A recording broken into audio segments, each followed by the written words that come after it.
সুবর্ণগাতি গ্রামে আলিফ নামের এক মুরগি চোর ছিল। নাম আলিফ হলেও সবাই তাকে মুরগি চোর বলে ডাকতো। তার উপর পুরো গ্রামবাসী ছিল তিক্ত বিরক্ত।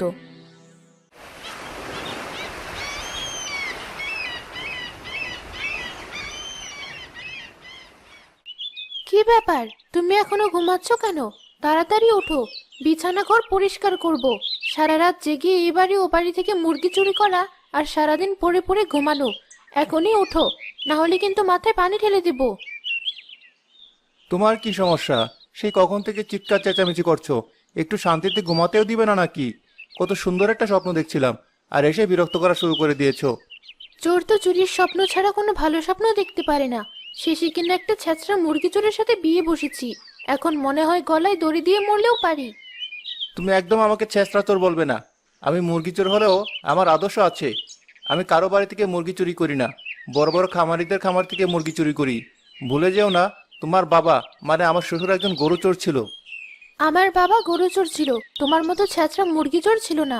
আমার বাবা আগে জানলে তোমার মতো মুরগি চোরের সাথে বিয়ে না দিয়ে একজন গরু চোরের সাথে বিয়ে দিত। আসলে তোমার সাথে কথা বলে অযথা সময় নষ্ট করার কোনো মানে হয় না। আমাকে তাড়াতাড়ি দুটো বাদ দাও, বের হতে হবে। আমার জরুরি মিটিং আছে পাশের গায়ে চোরদের সাথে। চোরের নাকে আবার মিটিং? ঠিক আছে, যাও গোসল করে এসো, আমি তোমাকে এখনই খেতে দিচ্ছি।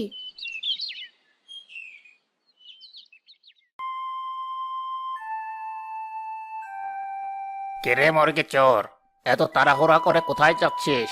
তুই যেভাবে মুরগি চুরি করা শুরু করেছিস, দুদিন পর তো গ্রামে কোনো মুরগি থাকবে না। গ্রামের মানুষ তো মহাবিপদে পড়ে যাবে তখন। দেখুন, আপনি গ্রামের মোড়ল, তাই বলে আপনি আমাকে রাস্তায় এভাবে অপমান করতে পারেন না। আপনি আমাকে মুরগি চোর বলে কেন ডাকছেন? আমার একটা নাম আছে, আমার নাম আলিফ। আমি অনেক আগেই মুরগি চুরি করা ছেড়ে দিয়েছি। তুই কি বললি? তুই চুরি করা ছেড়ে দিয়েছিস? তাহলে গ্রামের এত মুরগি কারা চুরি করে? আমাকে একথা বিশ্বাস করতে হবে? সেই কখন থেকে আমাকে মুরগি চোর বলে যাচ্ছেন? আপনি কখনো আমাকে নিজের চোখে মুরগি চুরি করতে দেখেছেন? আপনার কাছে কোনো প্রমাণ আছে আমি কারো বাড়ি বা কারো মুরগির খামার থেকে মুরগি চুরি করেছি?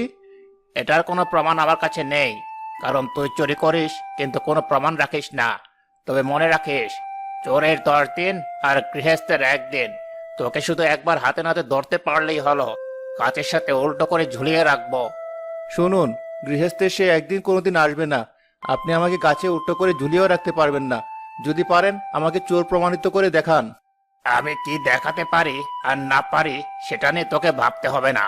শুধু যাওয়ার সময় বলে যাচ্ছি, এখনো সময় আছে, ভালো হয়ে যা। ঠিক আছে, ভালো হয়ে যাওয়ার জন্য অনেক দোয়ার দরকার।